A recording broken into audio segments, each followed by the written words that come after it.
사사기 16장 1절, 2절, 3절 함께 봅니다. 시작.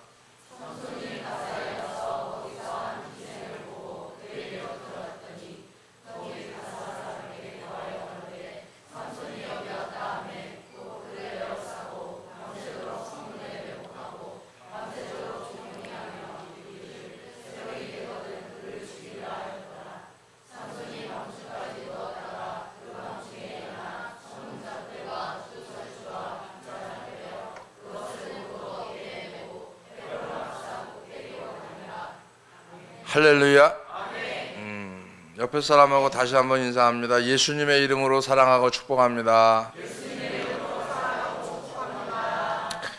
다시 제자리라고 하는 제목을 가지고 은혜를 나누고자 하는데, 흥미로운 뉴스 하나를 접한 게 하나 있었어요. 최근에 2016년도에 음주운전하다가 적발된 건수가 22만 건이라고 합니다.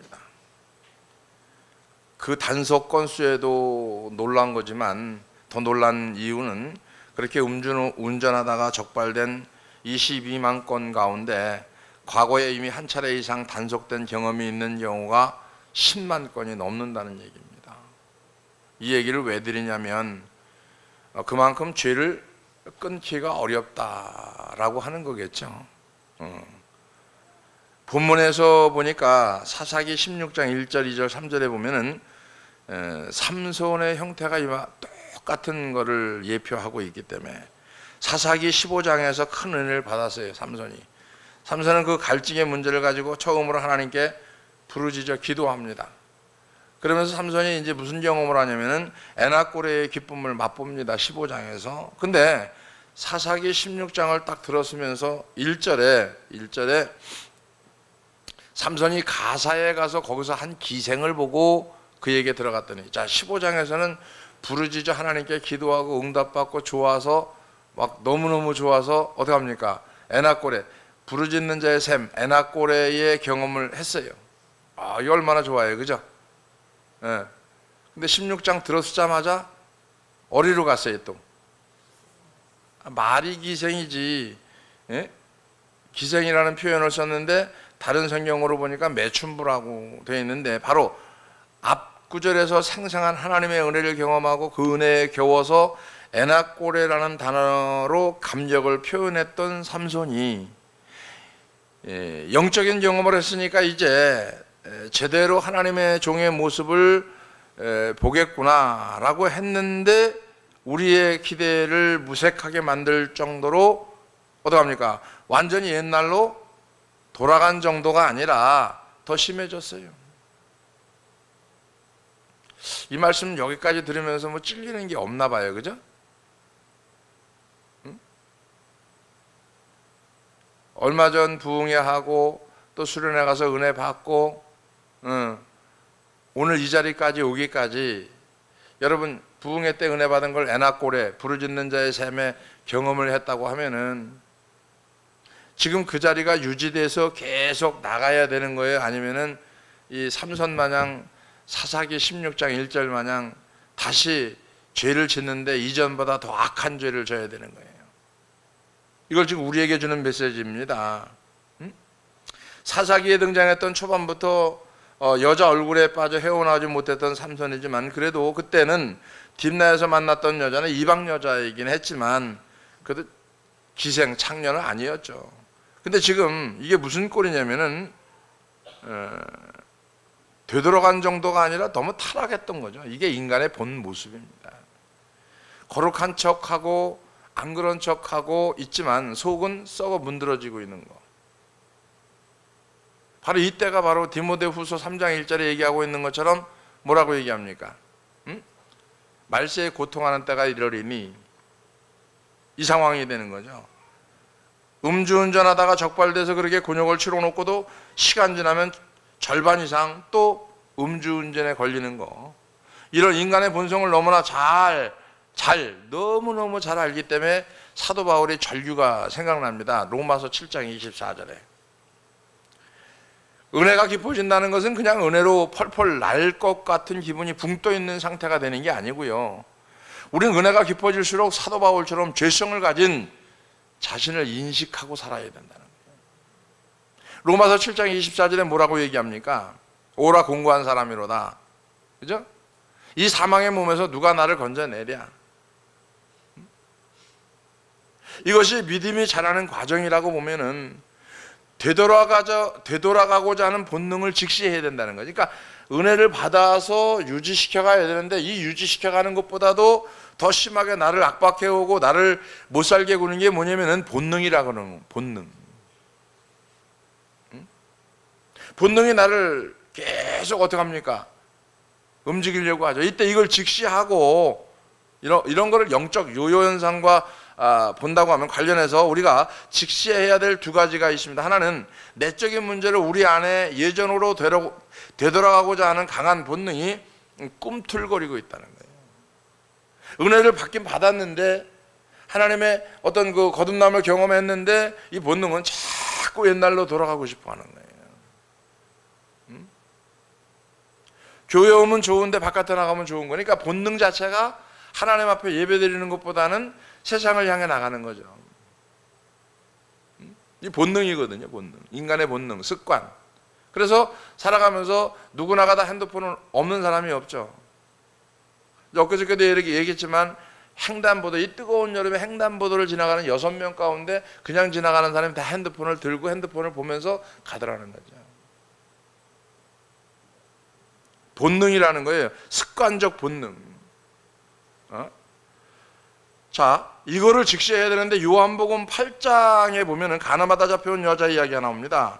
8장 7절에 보니까 너희 중에 죄 없는 자는 돌로 쳐라. 근데 여기서 주의할 것이 있는데 그녀의 귀에 믿기지 않는 주의 음성이 들립니다. 두려워 떨던 그 여인의 입장에서 주님의 음성이 너무나 놀라운 선포였는데 심지어 그 선포를 들은 사람들이 하나 둘 돌을 내려놓고 사라지기 시작합니다. 어떻게 보면 너무나 기적 같은 일이 일어납니다. 근데 중요한 것은 이런 상황에서 예수님이 하신 말씀이죠. 뭐라고 얘기했습니까? 사람들은 다 갔다. 이제 너도 가라 하지 않고 무서운 경고의 말씀을 한마디 덧붙여줍니다. 요한복음 8장 10절 11절에서 예수님은 그 여자를 그냥 보내지 않고 준엄한 경고의 말씀을 던지신 후에 보내셨는데 왜 그러셨을까? 왜 그러셨을까? 우리의 문제가 뭔지 잘 알고 있기 때문에 예배 때 은혜 받아서 가슴이 터질 것 같고 과거에 저질렀던 죄에 대한 죄책감의 문제가 해결된 것이 너무 기쁜 나머지 가서 다시는 죄를 범치 말라라고 하시는 주님의 경고의 말씀을 잘 들어야 되는데 듣지 않는다는 거죠. 우리가 죄사함의 은혜를 받았다고 하면은 주님의 준엄한 경고의 말씀이 우리 내면에 각인되어야 되는 거죠. 예수 믿고 죄사함 받고 신앙생활을 해요. 믿음생활이라고 얘기하죠. 신앙생활이라고 얘기하죠. 근데 죄사함 받은 이게 각인되어야 되고 죄의 자리에 가지 않는 게 각인되어야 되는데 죄의 자리에 가니까 문제가 되는 거죠. 그래서 복 있는 사람은 악인의 길을 쫓지 않는다. 죄인의 길에 서지 않는다. 오만한 자리에 자리에 앉지 않는다. 그러면 죄인의 길에 가지 않는 것이 가능하냐 이거죠. 이 시대에. 그걸 우리 타협을 합니다. 이 시대에 어떻게 죄 짓는 자리에 안 갈 수가 있습니까? 그 성경은 말합니다. 생육하고 번성하고 땅에 충만하고 정복하고 다스려라. 그 얘기를 하는 거예요. 우린 예수님보다 더 큰 일을 할 수 있다고 성경은 말합니다. 요한복음 14장 12절 13절 14절에 보면 내가 진실로 진실로 너희에게 이르노니 나를 믿는 자는 우리가 예수님을 믿어야 안 믿어요? 믿죠? 나의 하는 일을 저도 할 것이요. 저도 한다는 거예요. 우리가 주님이 한 일을 한다는 거예요. 응? 이보다 더 큰 일을 한다는 거예요. 안 믿어져요? 이 더 큰 일을 한다는 거예요. 13절에 보니까 너희가 내 이름으로 무엇을 구하든지 내가 시행하리니 이는 아버지께로 하여금 아들을 인하여 영광을 얻게 하려 함이니라. 그렇다고 하면은 12절 다시 보면 나를 믿는 자는 나의 하는 일을 저도 할 것이요 이렇게 얘기합니다. 우리가 예수를 믿어요 안 믿어요? 믿죠. 그래서 예수님이 하신 일을 해야 돼요 못 해야 돼요? 해야 되죠. 그래도 주님이 십자가에서 못 박히고 우리의 죄를 대신 지시고 대신 죽어주시고, 그죠? 그걸 믿는 자마다 영생을 얻게 하시는, 이는 저를 믿는 자마다 영생을 얻게 하시는 이는 저를 믿는 자마다, 누구를? 예수를 믿는 자마다. 그래서 그 예수님이 길이요 진리요 생명이니 예수로 말미암지 않고는 아버지께로 올 자가 없다, 이렇게 단언합니다, 성경은. 근데 우리는 한쪽 귀를 듣고 한쪽 귀를 흘려요. 주님 말씀은 말씀이고 내 생활은 내 생활이고 내 기준은 내 기준이고 주님 기준은 주님 기준이고, 이것이 말세에 고통하는 때에 살아가는 사람들의 표본이라고 하는 겁니다. 죄 사함 받은 은혜를 받았다면 주님의 준엄한 경고의 말씀이 우리 내면 마음속에 각인되어야 된다. 은혜 받은 것보다 더 중요한 게 뭐냐면 은혜를 유지하는 겁니다. 결혼한 것도 중요한데 결혼해서 결혼한 게 중요한 게 아니고요, 더 중요한 거는 그 결혼을 유지시켜가는 거. 시대가 시대니만큼 어떡합니까? 사사기 15장에서 삼손은 에나꼴의 감격을 누렸어요. 한 장을 넘어가기도 전에 원래보다 더한 상태로 돌아가 버립니다. 원래보다. 이게 인간의 본성이라는 걸 성경에서 얘기하고 있는 거예요. 본성. 주님의 자녀로서 부끄럽게도 어떡합니까? 창녀와 놀아나는 타락의 자리에 빠진 게 언제입니까? 은혜 받은 직후입니다, 여러분. 그래서 은혜 잔뜩 받고 나면 타락하지 않을 것 같아요? 타락하기가 더 쉬운 거예요. 은혜를 받으니까 그 위에 바로 많이 경험한 거 아니에요. 그렇기 때문에 우리는 은혜 받을수록 더 긴장해야 되고, 은혜 받을수록 더 어떻게 합니까? 원래의 모습으로 돌아가려는 내 안의 죄성을 직시해야 된다. 하나님 앞에 더욱 은혜를 구할 수 있는 저와 여러분이 되어지기를 주의 이름으로 축원합니다. 우리가 직시해야 될 위험이 하나 더 있다고 하면 반복되는 외부의 유혹이 강력하다는 겁니다. 외부의 유혹이. 이 시대를 살아가는 저와 여러분들에게 내부의 유혹도 강력하지만 외부의 유혹이 더 강력하다는 거예요. 사사기 14장 17절에 보면은 7일 잔치할 동안에 그 아내가 앞에서 울며 강박함을 인하여 제7일에도 그가 그 아내에게 수수께끼를 풀어 이름에 그 아내가 그것을 그 민족에게 고하였더라. 외부에서 반복되는 유혹이 강력한데 삼손이 들릴라에게 넘어가 눈 뽑히는 과정에서 처음부터 바로 그렇게 넘어간 게 아닙니다. 사사기 16장 6절에 보면은 들릴라가 삼손에게 말하되 청컨대 당신의 큰 힘이 무엇으로 말미암아 있으며 어떻게 하면 능히 당신을 결박하여 곤고케 할 수 있을는지 내게 말하라. 여기서 들릴라가 묻자마자 삼손이 바로 그렇다 이거다 이렇게 얘기 안 했어요. 우리가 세상의 유혹, 외부의 유혹이 달려오는데 그죠? 금방 아유 그래요 이게 돼요? 안 합니다. 몇 번씩 뺍니다. 그죠? 어? 아니 죄 안 지고 거룩하게 사신 것 같아. 몇 번씩 뺍니다. 순종하는 것도 그래요. 하나님 말씀에 들어와서 내가 이렇게 순종하라 그러면요, 그 무슨 양보하는 것처럼 계속 빼다가 하잖아요. 그러는 안 하니만 못한 거예요. 하지 말아야 돼 그럴 때. 똑같은 거죠. 삼손이 버티는 것보다 들릴라가 더 집요하게 졸라댔기 때문에 결국 삼손은 넘어가 버리고 말았어요. 이 과정에서 묘사한 사사기 16장 16절에 보면은 날마다 그 말로 그를 재촉하여 조르매, 여기서 삼손의 마음이 뭐한다? 번뇌하여 죽을 지경이라. 아니 참 미련한 내용이 뭐냐면은, 아니 데릴라가 기생이 자꾸 그렇게 졸라대면 나오면 되잖아, 그죠? 아니 끌어버리고 나오면 되는데 거기 털썩 주저앉아가지고 계속 졸라대는 거를 듣고 있는 거예요.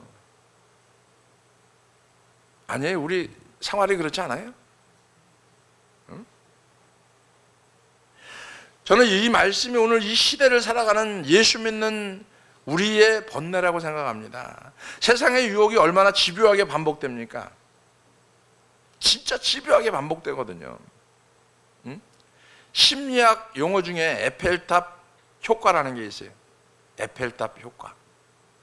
지금이야 에펠탑이 명실공히 프랑스의 랜드마크가 되었지만 처음 에펠탑을 세울 때는 많은 예술가들과 시민들이 진짜 목숨 걸고 반대했다고 그래요. 저런 흉물스러운 쇳덩어리를 저렇게 크게 만들어서 세우면 파리의 아름다운 경치를 다 망쳐버리고 말 것이다. 근데 그 반대를 무릅쓰고 에펠탑을 세웠더니 시간이 갈수록 이런 거예요. 들어가면서 보고 나오면서 보고 들어가면서 보고 나오면서 보니까 에펠탑의 호감도가 더 커진 거죠. 그러니까 보고 또 보고 보고 또 보고 계속 보니까 이제 눈에 익숙해지는 거죠. 익숙해지는 거. 응? 익숙해지니까 지금 오히려 자랑스러운 상징이 됐어요. 이것이 에펠탑 효과인데 처음에는 싫어하거나 무관심했지만 계속 반복 노출이 이루어질수록 호감도가 증가한다는 겁니다. 이해가 되세요? 뭔 얘기인지 알아듣긴 하세요? 하던 것을 싫어도 계속 하다 보면은 이게 에펠탑 효과라는 거예요. 그래서 우리 시대의 문화도 에펠탑 효과로 설명할 수가 있는데 그런 거죠. 저 60년대에 제가 태어났으니까 중고등학교 다닐 때만 해도 남자들이 깃두른 거는 뭐라 그랬어요? 아니 남자들이 깃두른 거 이해됐어요? 못했어요? 못했어요. 그러니까 90년대 이후에 남자들이 이제 깃뚫는 것을 본다고 하더라도 그때만 해도 생소했죠. 무슨 여자도 아니고 남자가 귀를 뚫고 다니냐고 욕을 했는데, 근데 지금은 깃뚫은 남자가 진짜 많아요. 그죠? 깃뚫은 남자를 봐도 별로 그래요. 그러니까 이게 무슨 효과예요? 에펠탑 효과예요. 누구도 지금은 이상하게 보지 않는다는 거예요. 자, 이 시대에 사단이 사용하는 가장 강력한 무기가 뭐냐? 바로 이 에펠탑 효과라는 겁니다. 이게 뭔지 아세요? 교회 안에 프로그램 들어와 있는 거, 세속주의 들어와 있는 거, 이게 에펠탑 효과입니다. 사단이 강력한 무기입니다. 자연스러운 거예요. 그냥 그게 그렇게 안 하는 게 이상한 거고 그렇게 하는 게 자연스러운 거예요. 오늘날 예수 믿는 우리의 가치관이 진짜 많이 바뀌었잖아요. 얼마나 많이 바뀌었습니까? 가치관 자체가. 말로 다 할 수 없이 빠르게 많은 것들이 바뀌고 있고 바뀌어가고 있는 중이다라고. 우리 교회도 처음보다 많이 바뀌었잖아요. 그죠? 안 바뀌었어요? 바뀌었어요. 처음 신앙생활 하는 거 만지러 지금 신앙생활 시키면 다 도망갑니다. 지금 34도 이럴 때 아스팔트에서 복음 전하라. 다 도망갈까 안 도망갈까? 다 도망가요. 전부 끌고 다니면서 길거리에서 기도하고 전도하고 하루 종일 막 땀띠가 온몸에 다 날 정도로 막 진물이 날 정도로 끌고 다니면은요, 아유 저 교회 이상해. 나오겠어요? 안 나오겠어요? 여러분? 지금이야 에어컨 틀어주고 시원한 데서 이렇게 예배 드려도 나올까 말까 한데 땡볕에 데리고 나가서 팍팍 굴리면은 예수 믿으려고 그러겠어요? 안 믿으려고 그러겠어요?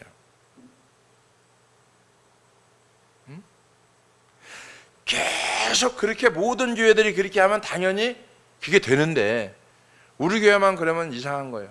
근데 성경은 뭐라고 얘기하느냐면은 아버지와 아들과 성령의 이름으로 세례를 주고 볼지어다 세상 끝날까지 내가 너와 함께 하는데, 그 전절에 보면 뭐라고 나오냐면 하늘과 땅의 권세를 내게 줬으니까 아들과 아버지와 성령의 이름으로 세례를 주라는 거예요. 그래서 온 천하에 다니는 만민에게 복음을 증거하라. 할렐루야. 그래서 사도 바울이 얘기하기를 뭐래? 내가 복음을 부끄러워 아니하노니 부득불할 일입니다. 어떻게? 복음 전하는 일을. 오늘날 우리 예수 믿는 사람의 가치관이 진짜 많이 바뀌어 있다는 거죠. 지금 이 시대의 청소년들이 인터넷을 통해서 그리고 손에 들려있는 스마트폰을 통해서 잘못된 가치관의 영향을 받고 있다는 거죠. 아직 세계관이 형성이 안 됐어요. 세계관이 형성이 안 된 그 자녀들, 청소년들에게 안방까지 침투한 인터넷을 통해서 수많은 것들이 지금 펼쳐지고 있어요. 근데 부모들이 인터넷을 끊어주는 사람이 거의 없습니다. 권장을 합니다. 스마트폰 사주고 인터넷 해주고. 그 아이들이 세계적 가치관이 형성이 안 돼 있어요. 그 아이들이 커서 어떤 때가 되는 거냐면 디모데후서 3장 2절이 이루어지는 거예요. 3장 2절. 사람들은 자기를 사랑하며 돈을 사랑하며 자긍하며 교만하며 해방하며 부모를 거역하며. 부모가 키워준 거 감사합니까? 부모를 거역하는데 감사 안 합니다. 거룩하지 아니하며 무정하며 원탕을 풀지 아니 참소하며 절제하지 못하는 거예요. 절제하죠. 요즘 청소년들 절제합니까? 못합니다. 이게 마지막 때의 악한 시대에 살아가고 있는 모습이라고 하는 겁니다. 세계적 가치관이 형성이 안 됐으니까 자기 중심으로 가는 거예요. 부모 중심, 가정 중심 아닙니다. 자기 중심. 이게 무서운 거죠. 자, 그러니까 세계관이 제대로 형성되지 않은 어린 청소년들이 입장에서 보면은 에펠탑 효과처럼 자기 눈에 익숙한 것이 자기 삶의 기준이 되어버리는 거. 자, 자기 눈에 익숙한 것이 자기 삶의 기준이 되어버린 거예요. 지금 우리 중고 청년부가 그렇게 돼 가는 거예요, 지금. 그나마 우리 교회는 아이들이 스마트폰 갖고 오면 뺏기고 목사님한테 뺏기고 뭐 예를 들어 게임하다 걸리면 뺏기고 막 이러니까 그러지. 그래도 요즘은 교회 안에서 핸드폰 게임 같은 거 안 하잖아, 그지? 해? 뭐 해도 안 한다고 그러겠지, 그지? 응? 이 심각한 거 아니에요, 심각한 거. 응? 자기 눈에 익숙한 것이 기준이 되어버린 시대에 살고 있는 거예요, 지금. 응? 우리도 그 예외는 아닙니다, 우리도 에펠탑 효과를 보고 있는 거예요. 우리가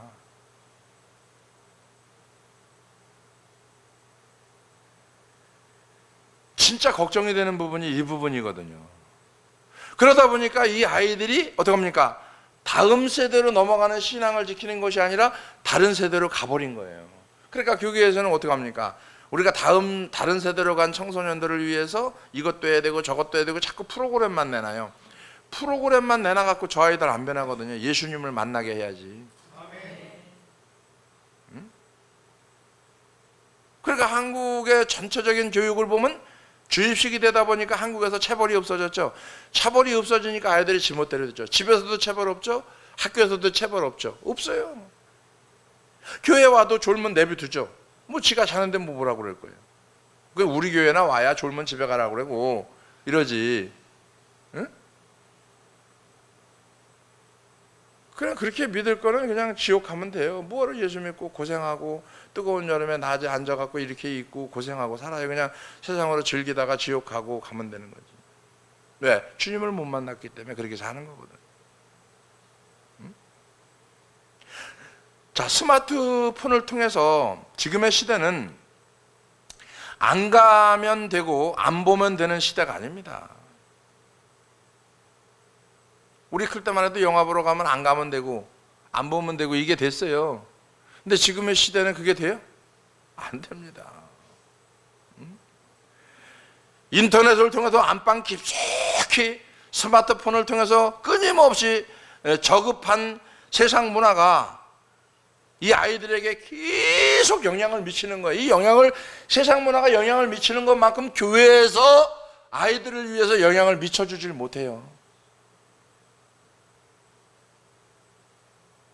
미쳐주지 못하는 거예요. 응? 그야말로 내우외환입니다. 응?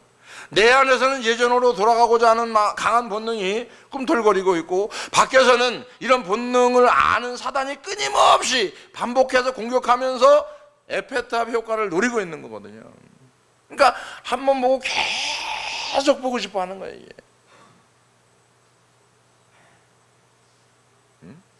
무서운 시대에 살고 있어요.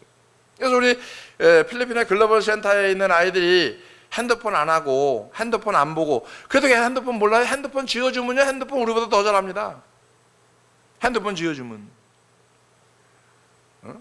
뭐 어떻게 하는지 까맣게 머리가 그런 대로 비상하게 돌아가니까, 그 뭐죠 그거? 영어 사전 있죠, 영어 사전. 그래서 영어 사전 요즘 거로 말고 옛날 거로 사다 주는 이유가 뭐냐면, 영어 사전에 뭐가 다 있나 봐요 이게.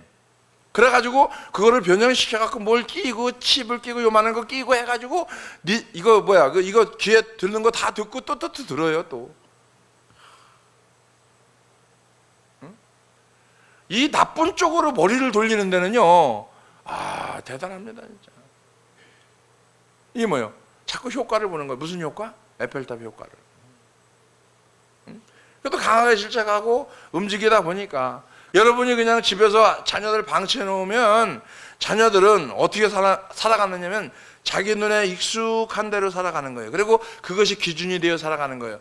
우리 시대는 상관없어요. 근데 지금 이 아이들 시대는요 심각합니다. 지금 심각한 자체가 아니에요 지금.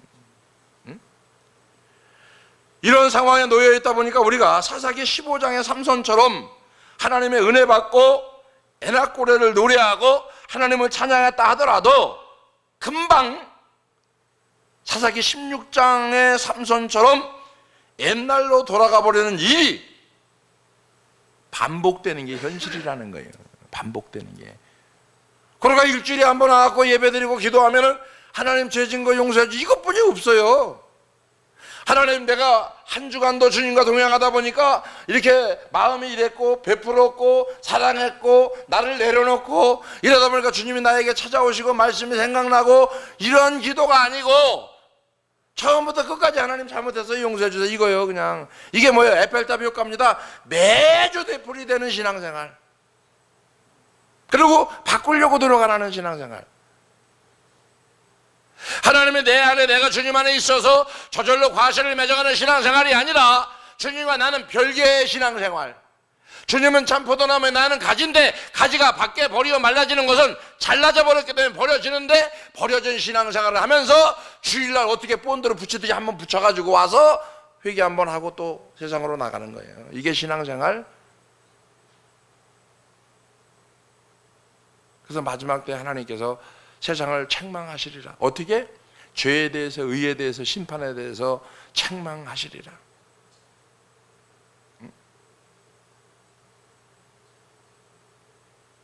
여러분, 되풀이다라고 주님이 십자가에 못 박아 죽은 건 아니거든요.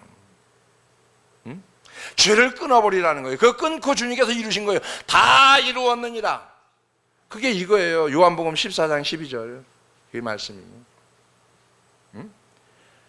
나를 믿는 자는, 안 믿는 거죠. 그러니까 나를 믿는 자는 나의 하는 일을 저도 할 것이요. 근데 주님이 하는 일을 우리가 못하는 이유는 안 믿는 거죠. 안 믿으니까 못하는 거지, 믿으면 하겠죠.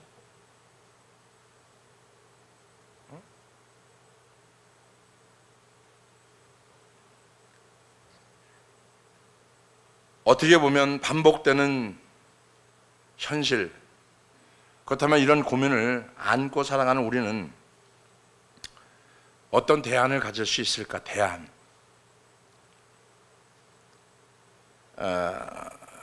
방법은 없는 것 같아요. 한 가지 대안이 있다고 하면은 조심하는 거. 할렐루야. 만약에 아이들이 그런 죄를 진다 그러면 인터넷을 끊어버리는 거. 그게 대안이에요, 여러분. 그리고 조심하고 또 조심하고 또 조심하는 것밖에 없어요. 누가복음 21장 34절에 너희는 스스로 조심하라. 그렇지 않으면 방탕함과 술 취함과 생활의 염려로 마음이 둔하여지고 뜻밖의 그날에 덫과 같이 너희에게 임하시리라. 방탕함과 술 취함과 생활의 염려로 마음이 둔해진다는 거예요. 그래서 어떻게? 조심해야죠. 그죠? 조심해야 되는 거예요. 항상 조심해야 되는 거예요. 또 조심. 옆에 사람하고 조심. 또 조심. 아주 간단한 거죠. 아직 두 눈 뽑히는 비극을 경험하기 전이라고 하면 조심하면 돼요. 옆에 사람하고 두 눈이 아직 있네요. 두 눈이 아직 안 뽑혔네요. 그럼 조심하면 됩니다. 할렐루야. 조심하면 돼요. 조심. 응? 그래서 고린도전서 10장 12절에 뭐 한다? 옆에 사람하고 함께 읽읍시다. 시작. 뭐 한다? 조심하라. 할렐루야. 조심해야 돼요. 항상 조심해야 돼요. 항상. 그러니까 자기 자신을 지킬 수 있는 조심, 또 조심. 지금 이 시대는 누구나 할 것 없이 참으로 힘든 시대를 살아가고 있는 거죠. 목회자도 힘든 시대를 살아가고 있는 거고, 여러분도 힘든 시대를 살아가고 있는 거고, 이 아이들도 진짜 힘든 시대를 살아가는 거예요. 여러분, 좋은 시대가 아닙니다. 돈만 있으면 좋은 시대일지 몰라도 신앙으로는 참 힘든 시대에 살아가는 거예요. 신앙인들은. 그러니까 이런 힘든 시대를 견뎌내기 위해서 우리가 해야 될 일이 뭐냐? 조심해야 되는 거. 그러기 위해서 유혹의 고리를 차단시켜야 된다. 끊어버려야 된다. 유혹이 많은 시대일수록 그 유혹에 노출되지 않도록 조심해야 된다. 여러분, 내가 노력을 해요. 근데 안 돼요. 그럼 끊어버려야죠. 누가복음 21장 36절에 그러면 너희는 장차 올 이 모든 일을 능히 피하고 인자 앞에 서도록 항상 기도하며 깨어있으라 하시니라. 할렐루야. 아멘. 하나님 앞에 도움을 구하는 기도야말로 가장 강력한 능력이 되는 줄 믿습니다. 아멘. 과거에 주신 은혜를 기억하면서 어떡합니까? 일어서야죠. 삼손이 15장에서 받았던 넘치는 은혜를 에나꼬레의 감격과 그 기쁨을 상기하고 떠올렸다면 16장에서 그렇게 그죠? 기생하고 놀아나는 일은 없었을 거 아니에요. 그래서 하나님이 은혜 주신 거를 기억해야 된다. 되살려야 된다. 할렐루야. 지금이 아니라 지금 없으면 옛날에 받은 은혜 있잖아요. 그거라도 좀 떠올려서 여기다 좀 써먹으세요. 신명기 6장 12절에 너는 조심하여 너를 애굽 땅 종되었던 집에서 인도하여 내신 여호와를 잊지 말고, 은혜를 잊지 말고, 출애굽한 걸 잊지 말고, 구원받은 걸 잊지 말고, 죄사함 받은 걸 잊지 말고, 하나님이 나에게 부어준 은혜를 잊지 말고. 할렐루야. 그 얘기하는 거예요 지금. 뭐 해야 된다? 하나님의 도우심을 구해라. 우리에게 오늘 은혜가 임하고 에나꼴의 기쁨이 넘쳤다면 하나님의 도우심을 구하는 믿음이 작동이 되어야 되는 거죠. 그죠? 오늘 믿음이 작동되기를 주의 이름으로 축원합니다.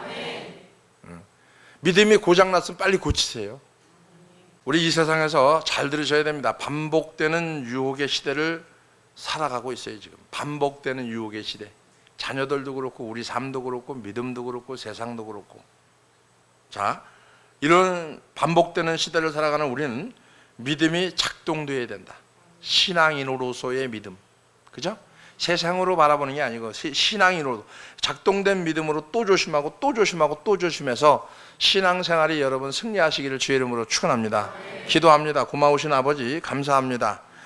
말씀을 통하여서 다시 제자리가 아닌 한번 믿음으로 작동되어지고 또 조심하고 또 조심해서 하나님께 더 가까이 갈 수 있는 믿음의 종들이 다 될 수 있도록 은혜를 부어 주시옵소서.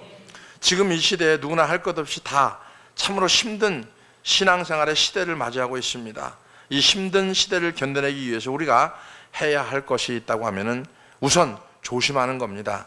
하나님 앞에 반듯하게 가기 위해서 조심하고 또 조심할 수 있는 귀한 종들이 되게 하여 주시고 하나님 앞에 도움을 구하는 강력한 기도로 말미암아 능력을 받아서 믿음이 작동되어질 수 있는 귀한 넘치는 은혜가 우리에게 임하기를 소원합니다. 하나님 함께 해주시고 역사해 주시고 가르쳐 주시고 인도해 주시옵소서. 감사하며 예수님의 거룩하신 이름으로 축복하며 기도합나이다.